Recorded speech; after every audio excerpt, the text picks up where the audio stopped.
Part 1. You will hear a telephone conversation between a representative of an internet provider service and a man who wants to get a new password. First, you have some time to look at questions 1 to 7.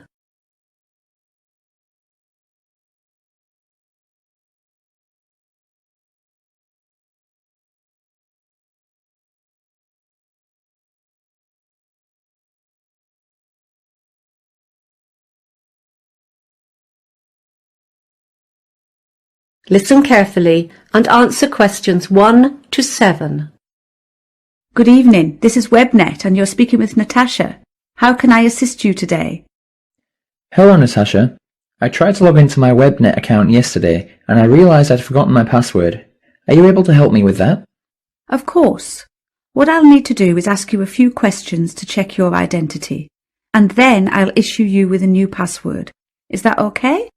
No problem. Firstly, can I have your full name, please? Michael Simmons. S-I-M-M-O-N-S. I don't have a middle name. Great. And your date of birth? It's the 27th of the 3rd, 1988. Right. And I also need to know your previous address. I live at 12 Wake Street and that's in... We have that as your current address. What was the address you registered with us before you moved there? Oh yeah.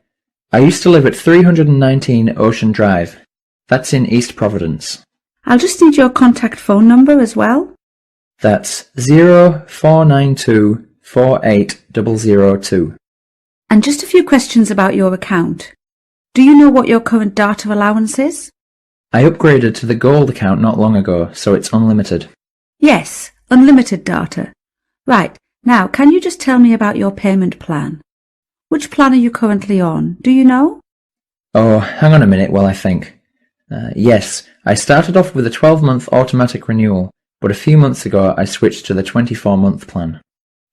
That's fine. Now when you first registered for WebNet, you selected 2 secret questions and provided us with the answers. In order to issue you with a new password, I need you to answer those questions for me. Firstly, what is your mother's maiden name? My mother's name is Sarah. That's Sarah with an H. That sounds like her first name. We're looking for her maiden name. That's her family name before she was married. Oh, sorry, I misheard. It's, White. White as in the colour? Yes, that's right. Now, the other question you chose to answer, what was your first pet? The first pet I ever had? Yes. It was actually a goldfish. That's what it says on your file. Okay, that's all done for you, Mr. Simmons. I've sent you a generic password, which should arrive in your email box within a few minutes. I'll just make a note of the date, 30th of June. When you log in, I suggest you go to the Members Details section on the website and change it to something you're going to remember. Wonderful, thanks. Before you hear the rest of the conversation, you have some time to look at questions 8 to 10.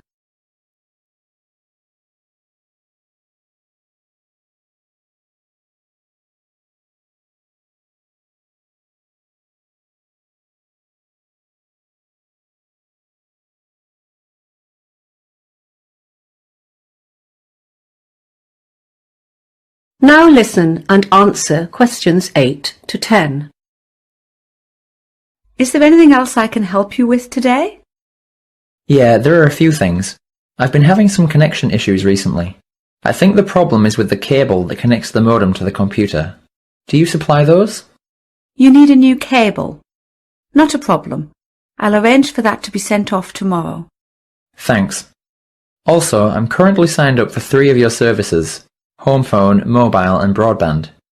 I use the internet a lot, on my computer and on my mobile, but to be honest, I never use the home phone and I don't see why I should keep paying for that plan.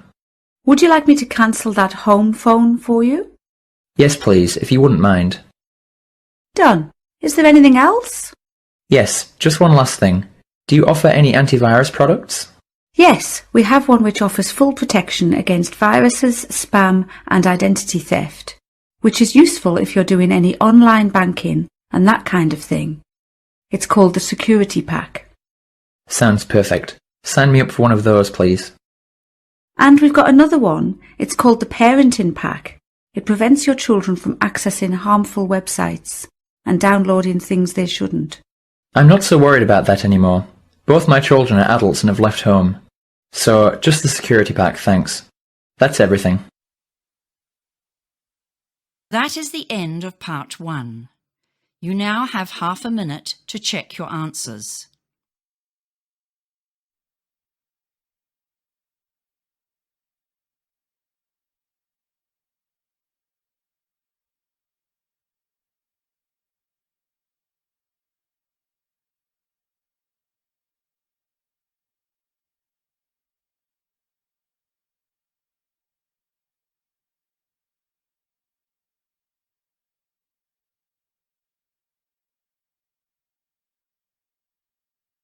Now turn to part 2. Part 2. You will hear a man who owns a holiday home talking on the phone to a woman who has rented it. First, you have some time to look at questions 11 to 16.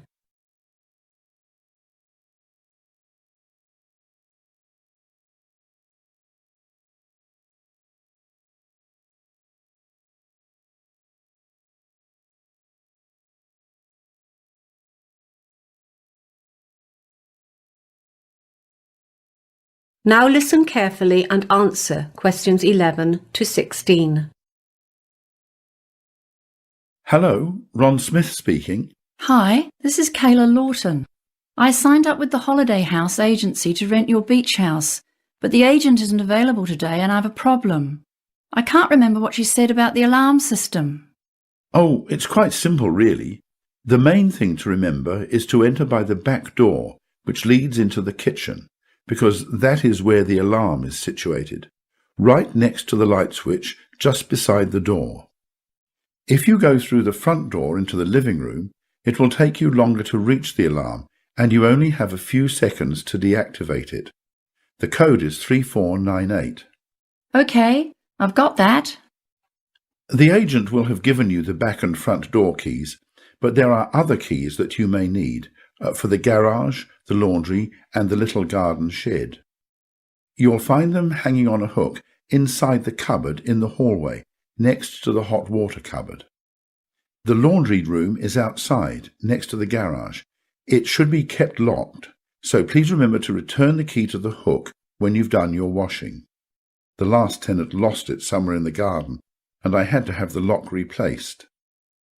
There should be some laundry detergent for the washing machine next to the dishwashing liquid under the kitchen sink. Oh, now, about the linen.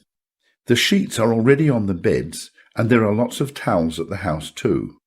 Of course, you'll want to enjoy that lovely, safe swimming beach as much as possible. You'll find a pile of beach towels in a basket on the washing machine.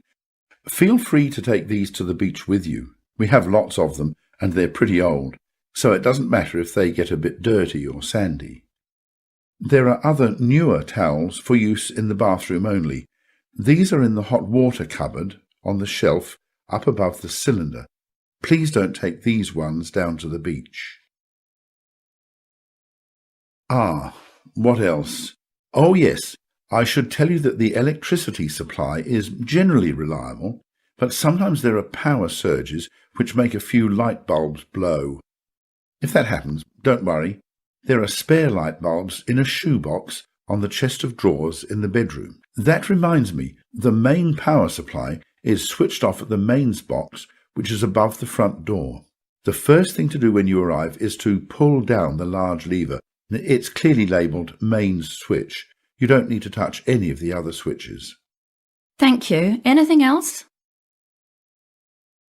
Before you hear the rest of the conversation, you have some time to look at questions 17 to 20.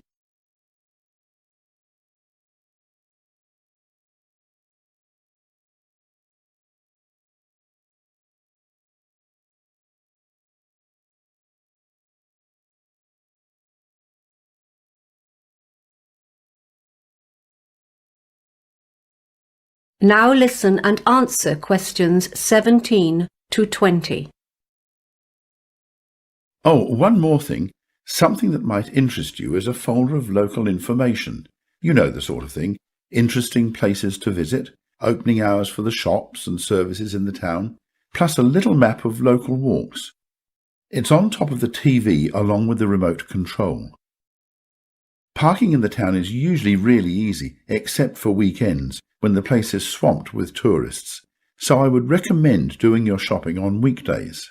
Oh, one thing though, if you want to combine a shopping expedition with a visit to the Early History Museum, you should know that it's not open on Mondays. There are lots of good places to eat in town too. You'll find a list of menus and takeaway prices for some of the more popular local cafes and restaurants. If you like Chinese, the Happy Dragon has excellent food, or I'd recommend the Pizzeria if you prefer Italian. They have a good selection of takeaway pasta and pizza as well. The Happy Dragon is a firm favourite with the locals though. Both restaurants deliver free of charge, but note the phone numbers have changed since the menus were printed. Phone 3231190 for pizza and 3239911 for Chinese. You won't be disappointed. Thanks a lot. I'll do that. That is the end of part 2. You now have half a minute to check your answers.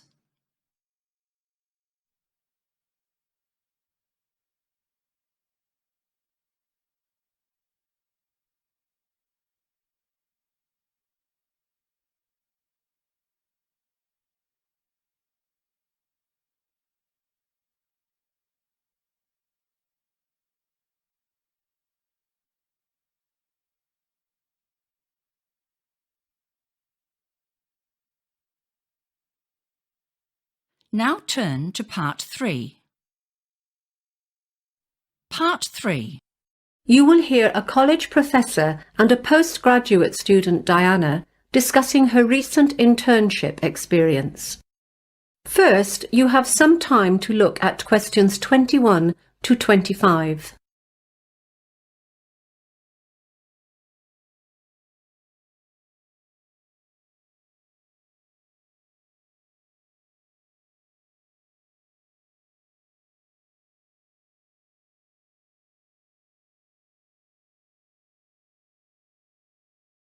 Now listen carefully and answer questions 21 to 25. Thanks for coming in today to discuss your internship experience. Completing some sort of work experience, like an internship, is a core part of our master's program, and we want to make sure students are able to make the most of it. That's fine. So, as I understand, you were offered an internship by Gregory Associates, is that correct? Actually, I got offers from a few companies, but Gregory Associates was the only one I seriously considered. Was there any reason for that? Yeah, they didn't offer the best conditions. Some of the other companies were offering to cover transportation and other living costs, that kind of thing. But I knew Gregory Associates was a widely recognized leader in the industry, and that was the big factor for me. And were you happy with your choice? Well, yes and no. Mixed feelings? Yeah, I mean, don't get me wrong. Everyone in the office was great. They didn't talk down to me, and they were always happy to assist if I wasn't sure about something. Was it the work, then? Some students do find internships a little tedious and boring. It's not that it was boring. I was doing new things every day, and I loved that. They really kept me on my toes. It's just that I'm studying economics, you know? But most of the projects I was assigned to involved more administrative stuff. It just wasn't relevant to what I've been studying. I'm sorry to hear that. I'll make a note of it. Let's talk about the good things. What did you particularly enjoy about the experience?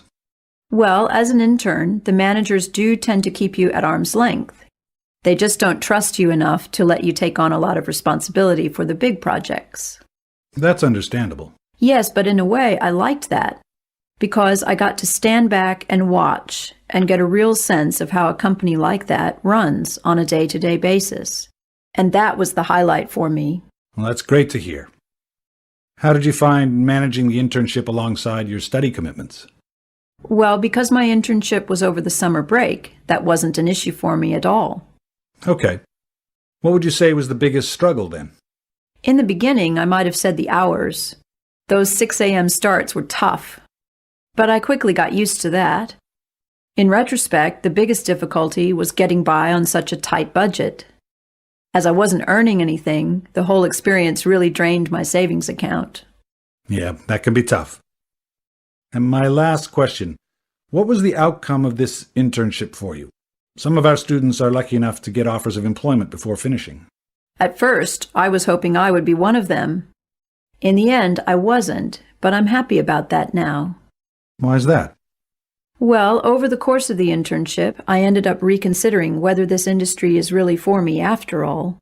I'm going to finish my degree because I'm only a semester away from graduation now, but then after that, I've decided to pursue a different line of work. Well, I do hope you're successful with that. Before you hear the rest of the conversation, you have some time to look at questions 26 to 30.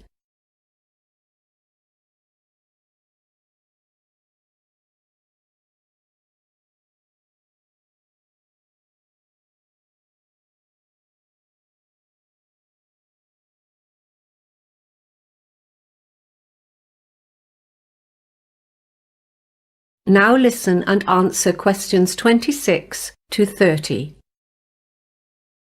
Now, we're putting together a step-by-step guide about the process for students who want to apply for internships, and we were wondering if you could help us with it. Sure. What would you say is the first step?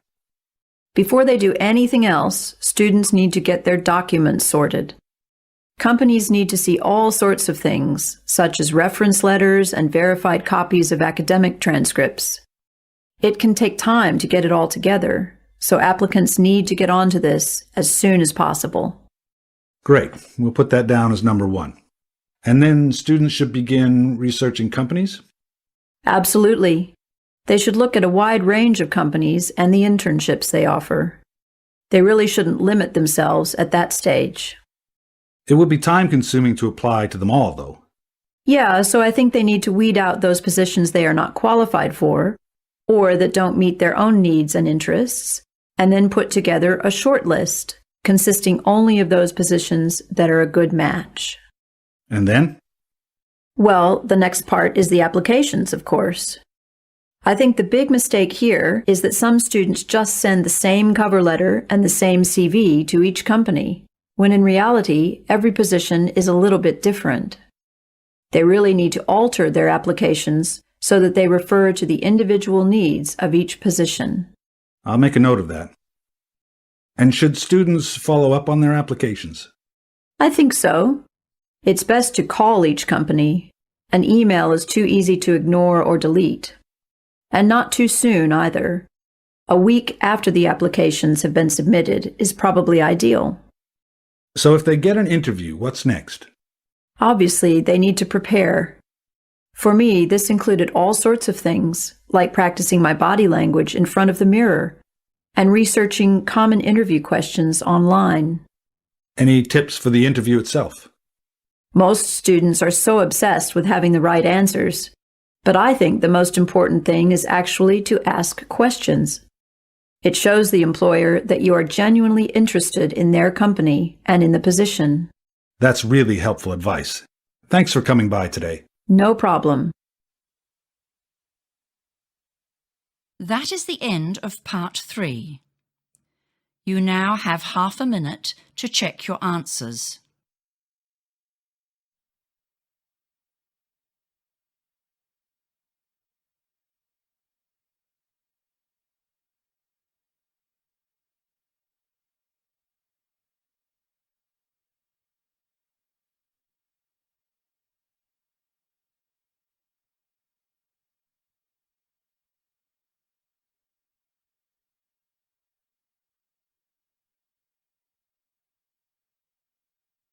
Now turn to part 4.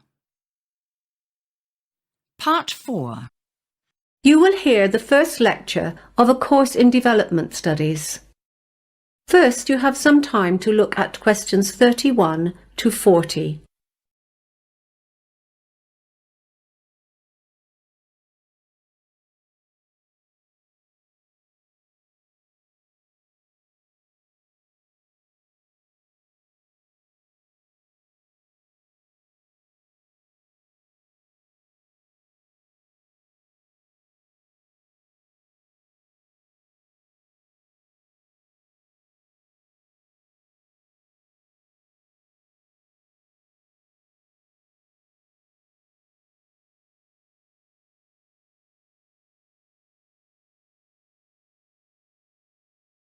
Now listen carefully and answer questions 31 to 40. Good morning, everyone, and welcome to your first lecture in Development Studies. Development Studies as a discipline can be boiled down to a couple of core objectives. Basically, we are trying to understand how it is that societies experience particular kinds of change and how they progress as they develop. We're also trying to go beyond that, however, and work out how different sorts of actions can facilitate or even encourage these changes to happen. To achieve these objectives, there are two key approaches that underpin development studies. Firstly, there's a theoretical approach, which is all about the how of change. With theory, we can explore some of the big questions. What kind of change should we aspire to, and how can this be achieved? But we don't just talk. We've also got to apply some of this thinking. So, through the applied approach, we're looking at specific policies and trying to understand how they can most effectively be put into place. Although we try not to limit ourselves, we do focus on a few key areas. Due to our location, for example, the Asia-Pacific region is an important area of research for us. At the moment, we're doing a lot of work on urbanization, and there are two elements to this. One is employment, as urbanization leads to major employment problems, and the other is housing. With so many people moving to cities, many of them struggle to find a place to live. Other issues of particular interest to our staff are migration and, of course, trade. So, what will you be able to do with the degree in development studies? Well, firstly, you'll develop a full working knowledge of all aspects of development. You'll also learn how to gather data. We include sessions on how to gather statistics, but we mostly focus on textual data, that is, policy briefings, research reports, and so on. Once you've done your research, you need to know what it all means. After all, there's not much point in collecting a whole lot of data if you don't know whether it's significant or not. So we're going to teach you how to critically evaluate your findings. And finally, teamwork is a big part of development work. Your major piece of research work for this class is done in groups of 4, so you're going to learn how to cooperate as a team in order to plan and conduct this research assignment. I want to move on now to give you a brief overview of how development studies has evolved as a discipline since it was first established. The first thing to note is that, unlike other subjects such as mathematics or philosophy, development studies is very young. It began taking shape as a formal discipline only in the 1950s. At that stage, economic concerns were at the forefront of nearly all research efforts. Researchers assumed that development in general could be measured by indicators such as gross domestic product, GDP, or unemployment levels. In the 1970s, a new set of scholars took charge.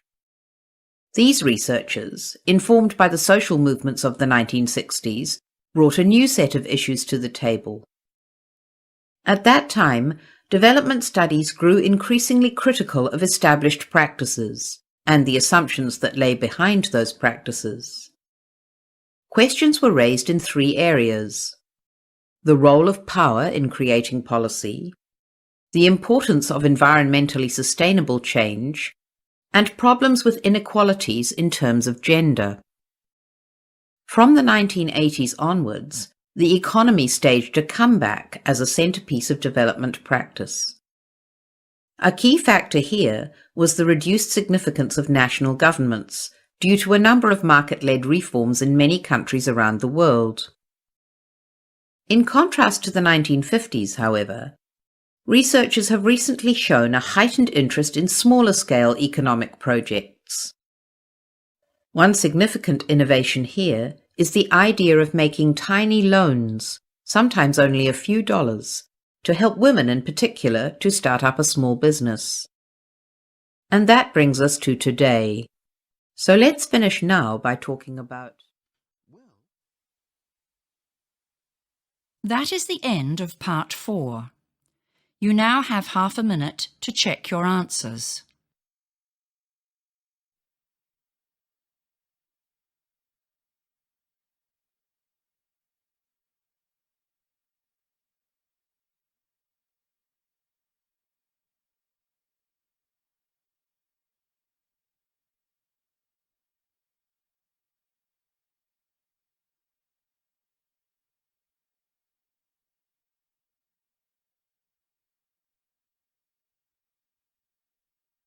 That is the end of the listening test.